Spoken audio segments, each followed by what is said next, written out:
Straight forward question అండి. ఎన్టీఆర్ గారు తెలుగు స్టేట్స్కి, ఇప్పుడు తెలుగు రాష్ట్రాలు అంటున్నాం కానీ అప్పట్లో ఉన్న యునైటెడ్ ఆంధ్రప్రదేశ్కి చేసినంత అభివృద్ధి కానివ్వండి, ప్రవేశపెట్టిన పథకాలు కానివ్వండి, అవన్నీ ఆ తర్వాత వచ్చిన ముఖ్యమంత్రులు ఎవరూ చేయలేదంటారు. చంద్రబాబు నాయుడు కావచ్చు, రాజశేఖర రెడ్డి గారు కావచ్చు, కేసీఆర్ కావచ్చు. ఎన్టీఆర్ గారు చేసినవి లేదు. ఎన్టీఆర్ గారి తర్వాత మళ్ళీ రాజశేఖర రెడ్డి గారు చేశారు. ఎందుకంటే ఉన్న రికార్డ్స్ని మనమేమీ చెరిపేయలేము. మనం ఎంత అబద్ధాలు సృష్టి చేసి ఎంత ప్రచారం చేసుకున్నా కూడా తప్పు ఒప్పు కాదు, ఒప్పు తప్పు కాదు. అలాగే నిజం అబద్ధం కాదు, అబద్ధం నిజము కాదు. అట్లాంటివన్నీ చేసే చంద్రబాబు నాయుడు తను చెయ్యకపోయినా చేశానని చెప్పించుకుని తన మీడియాతో ప్రచారం చేయించుకునేది అతను ఒక్కడే.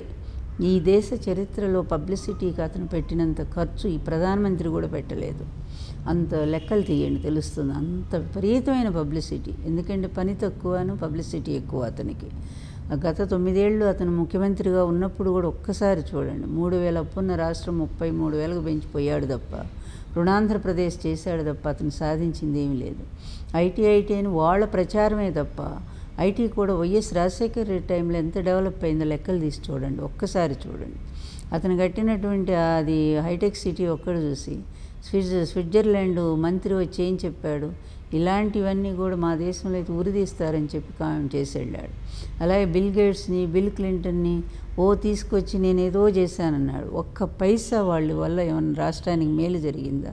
రాకపోగా సత్యం ఏం జరిగింది? తెలంగాణ సర్ప్లస్ స్టేట్గా ఉండడానికి కారణం ఐటీ అని చెప్పి వాళ్ళ మంత్రులు కూడా మాట్లాడతారు. ఇప్పుడు మాట్లాడమని మరి ఆ రోజు వాళ్ళిద్దరు అవసరం. అదే ఈ రాజకీయ నాయకులు మనం పక్కన పెడదాము. అప్పుడు కూడా మన రాష్ట్రం ఎన్నో ప్లేస్లో ఉంది. అది చెప్పమని ముందు ఐటీ రంగంలో చంద్రబాబు నాయుడు ముఖ్యమంత్రిగా దిగిపోయే నాటికి భారతదేశంలో ఉండే ఐటీ రంగంలో ఆంధ్రప్రదేశ్, ఉమ్మడి ఆంధ్రప్రదేశ్ ఎన్నో రాష్ట్రం ఎన్నో స్థానంలో ఉందో ఒక్కసారి చూడమండి, మీరే చూడండి. అదేవిధంగా ఎన్టీఆర్ గారు ఆయన అంటేనే ఇంకొక ఐకాన్. ఎన్టీఆర్ గారు వచ్చే నాటికి ఆంధ్రప్రదేశ్కి 35 సంవత్సరాల కాంగ్రెస్ పరిపాలన కంటిన్యూగా ఉంది.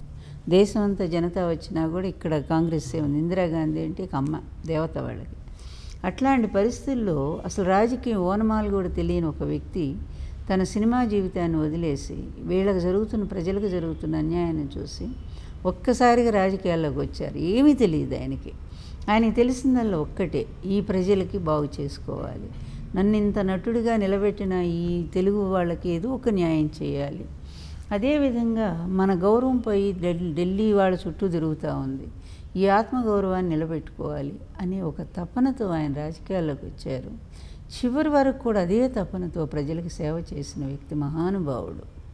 చెప్పాలంటే రాజశేఖర రెడ్డి గారి కంటే కూడా మహానుభావుడు ఆయన, గొప్పవాడు ఎన్టీఆర్ గారు. అందుకే ఇప్పటికీ కూడా ప్రజల గుండెల్లో దేవుళ్ళలాగా నిలబడిపోయారు. మళ్ళీ ఆ స్థానాన్ని భర్తీ చేసింది రాజశేఖర రెడ్డి గారు. ఎందుకంటే ఆయన ఫీజు రీయింబర్స్మెంట్ అన్ని పేద వర్గాలకే న్యాయం జరిగినాయి. ఆయన చేసిన ప్రతి పని ప్రతి ఇంట్లో ఏదో రకంగా కనిపిస్తూనే ఉంటుంది.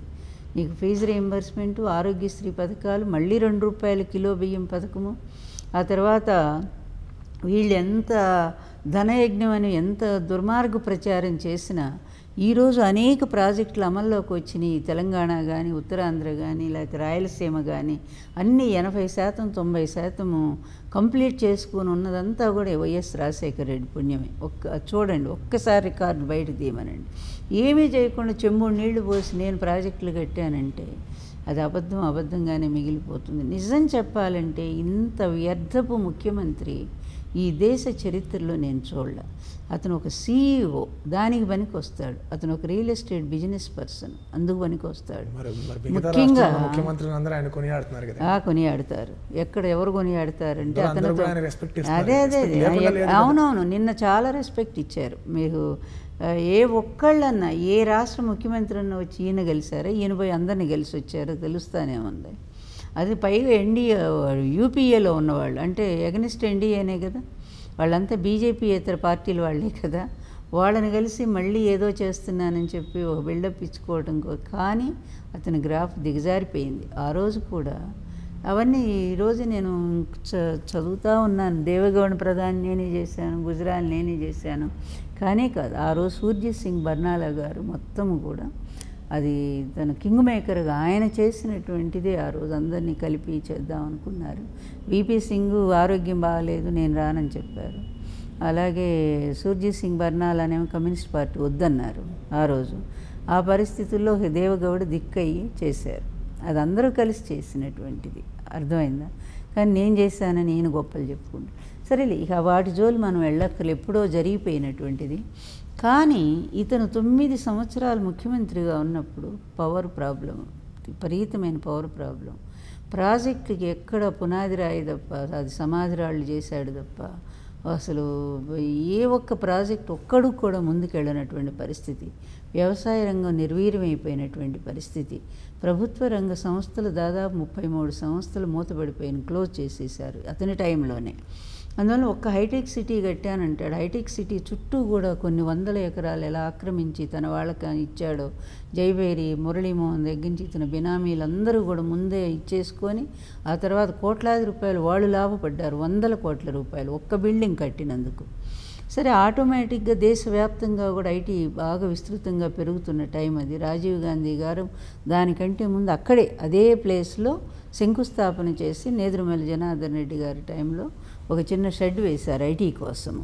అది ఈ దేశంలో ఐటీ రంగం వచ్చిందంటే అది రాజీవ్ గాంధీ గారి హయాంలో, అది మెచ్చుకోవాలి. ఎవరు ఏ మంచి పని చేసినా మెచ్చుకుందాము.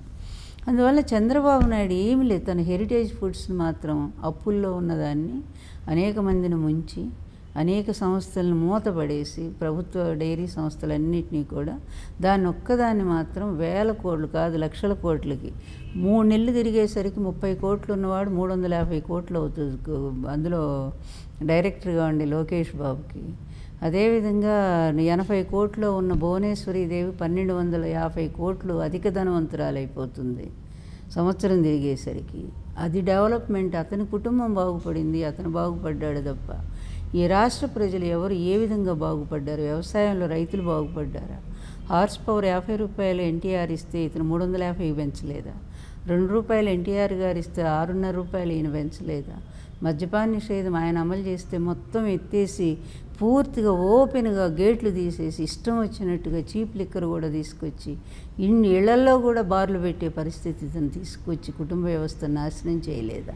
ఈయన వల్ల ఏం బాగుపడింది ఉమ్మడి రాష్ట్రం? కానీ ఏమైనా ఒక ప్రాజెక్టు కట్టాడా? వ్యవసాయ రైతునేమన్నా బాగు చేశాడా? కనీసం మద్దతు ధర సాధించి తీసుకురాగలిగాడా? కనీసం రుణమాఫీలు చేయగలిగాడా? ఏం చేశాడని చంద్రబాబును మెచ్చుకోవాలి? ఒకసారి చెప్పండి. ఏం చేశాడో అవన్నీ నేను చెప్పగలను. సొంత తండ్రి లాంటి మామను వెన్నుపోటు పొడిచి పరలోకానికి పంపించాడు, అందులో ఘనుడు. అందువల్ల అక్కడి నుంచి వ్యవస్థలను ఎలా మేనేజ్ చేసుకోవాలో బాగా తెలుసుకున్నాడు. లీగల్ వ్యవస్థ అతని చేతిలో కుదేలైంది, మీడియా వ్యవస్థ అతని చేతిలో కుందేలు బొమ్మ అయిపోయింది. అదేవిధంగా కుటుంబ వ్యవస్థ అనేది అసలు ఎక్కడ పోయిందో కూడా అర్థం కాకుండా పోయింది. ప్రజాస్వామ్య వ్యవస్థ అనేది పూర్తిగా భూమిలో పాతిపెట్టబడింది. అలాగే ధనం అనేది విపరీతంగా పెరిగిపోయింది. అవినీతి అనేది మామూలు ఇష్టారాజ్యంగా కాదు, అంత ఇష్టంగా రాజ్యం ఏలింది. వీటన్నిటిలో మాత్రం చాలా ఘనత సాధించాడు. నేను అనుకున్నాను కనీసం ఇప్పుడు వచ్చినాకైనా 70 ఏళ్ల వయసులో ఒక మంచి పరిపాలన అందిస్తాడేమో ఆంధ్రప్రదేశ్. కానీ మీరే చూస్తున్నారు, క్షణానికి ఒక రకంగా ప్రత్యేక హోదా కావాలంటాడు, వద్దంటాడు. ప్రత్యేక ప్యాకేజీ వద్దంటాడు. ప్రత్యేక హోదా అంటే జైలుకు పంపిస్తానంటాడు. మరి అదేవిధంగా ఇన్ని మాటలు మాట్లాడేటువంటి ఒక వ్యక్తి ముఖ్యమంత్రి స్థానంలో ఉండటానికి అర్హుడేనా? ఇతని పరిపాలన ఎలా ఉందో చూస్తూ ఉన్నాము. అతని తెలుగుదేశం పార్టీ పూర్తిగా ఒక దోపిడీ వ్యవస్థగా మారిపోయింది. ఈరోజు రాష్ట్రాన్ని లూటీ చేయటం, దోపిడీ చేయటం మొత్తం చిన్నబాబు గారి కనుసన్నల్లో జరుగుతూ ఉంది. దాన్ని నివారించుకోలేని ఒక నిస్సహాయ స్థితిలో ఒక ముఖ్యమంత్రి ఉన్నాడు. చివరికి ఒక ప్రతిపక్ష నేతను హత్య చేయడానికి కూడా వెనకాడని నీ కొడుకును కూడా నువ్వు కంట్రోల్ చేయలేనటువంటి పరిస్థితికి వచ్చావు. ఇంత దారుణంగా సిట్ అనేటువంటి ఒక వ్యవస్థను వేసుకొని వేలకు ఎకరాలుగా చేసినటువంటి భూకుంభకోణాన్ని పక్కదారి పట్టిస్తావా? ఎక్కడ న్యాయం జరుగుతుంది? అధికారుల మీద దాడులు చేస్తే దాన్ని పక్కదారి పట్టిస్తావా? నీ ఎమ్మెల్యేలు ఇష్టారాజ్యం ఇష్టం వచ్చినట్టుగా మరి అధికారులను కొడతా ఉంటే దాని మీద ఏ విచారం లేదా? నీ పోలీసు వ్యవస్థను ఇంటి ముందు కాపలాగా పెట్టుకుంటావా? ఏమిటి ఈ దారుణాలు? ఇది ఒక పరిపాలనేనా? అందువలన అన్నిట్లో కూడా విఫలమైపోయినటువంటి చంద్రబాబు నాయుడు గవర్నమెంట్ ఎప్పుడు దిగిపోతుందా అని జనం అంతా ఎదురు చూస్తూ ఉన్నారు. అదే మీరు ఇందాక అవినీతి గురించి మాట్లాడుతూ వచ్చారు. మరి అవే అవినీతి ఆరోపణలు జగన్మోహన్ రెడ్డి గారి మీద కూడా దాని గురించి మనం మాట్లాడలేం, ఎందుకంటే ఆల్రెడీ కోర్టులో అందుకే కోర్టులో ఉంది. వీళ్ళే వేశారు. కాంగ్రెస్ చిదంబరం ఇతను కలిసి ఆ అబ్బాయి మీద కేసు వేశారు. అతను అన్నిటికీ తల వంచాడు. అతనేమి నేను చేయలేదని నేను చెప్పలేదు. ఓకే, మీ విచారణలో ఏ తేలితే నేను తల వంచుతానన్నాడు. అందులో విచారణ 1,00,00,000 కోట్లని వీళ్ళే దుష్ప్రచారం చేశారా, ఇప్పుడు అంత లేదన్నారు, 47,000 కోట్లు అన్నారు, అది కూడా లేదు, ఇప్పుడు ఇంకెంతో తగ్గించారు. అందువల్ల ఇష్టం వచ్చినట్టు వీళ్ళే మాట్లాడుతున్నారు. ఈడీని వీళ్ళే ప్రభావితం చేస్తారు, సిబిఐని వీళ్ళ వ్యక్తులే ఉంటారు. అన్నీ బయటకు వచ్చినాయి మొన్ననే. అపోజిషన్లో ఉండి కూడా సిబిఐని ప్రభావితం. అయ్యో మీకు అపోజిషన్ ఈ చంద్రబాబు నాయుడు పవర్లో ఉన్నాడు కదా. ఇప్పుడు కదండి, అప్పుడు కేసు పెట్టినప్పుడు ఆయన అపోజిషన్లో ఉన్నారు కదా. ఉండొచ్చు, కానీ అక్కడ ఉన్నది ఎవరు? అప్పుడు యూపీఏ గవర్నమెంట్ కదా. మరి ఎవరైతే అతని ఫ్రెండ్ ఎవరితోనైనా ఫ్రెండ్షిప్ చేయగలడు కదా. అందువల్ల కేసు ఏం తెలుస్తుందో అప్పుడు మాట్లాడదాం, ఈయన అవినీతి చేశాడో లేదని. అందువల్ల దొరకని వాళ్ళంతా కూడా దొరలంటే ఎట్లా? పెద్ద దొంగలంతా వాళ్లే కదా. రాష్ట్రంలో దొంగలు పడ్డారు. ఎంతమంది దొంగలో వాళ్ళు, అసలు మామూలుగా ఒక ముఠా ఉంది అక్కడ. వ్యవస్థని ఏదైతే ప్రక్షాళన చేయాల్సిన వ్యవస్థలన్నింటినీ ఆయన గుప్పెట్లో పెట్టుకున్నాడు 100%. దాంట్లో నేను కూడా నేనే అంటమే కాదు, ఈ మాట ఈ మధ్య ఆయన ఎవరు చలమేశ్వరరావు గారు కూడా ఒప్పుకున్నారు. చలమేశ్వరరావు గారు వాళ్ళంతా కూడా ఇచ్చిన స్టేట్మెంట్ మీరు చూడండి. మొన్న ఇటీవల కూడా ఇచ్చారు ఆయన.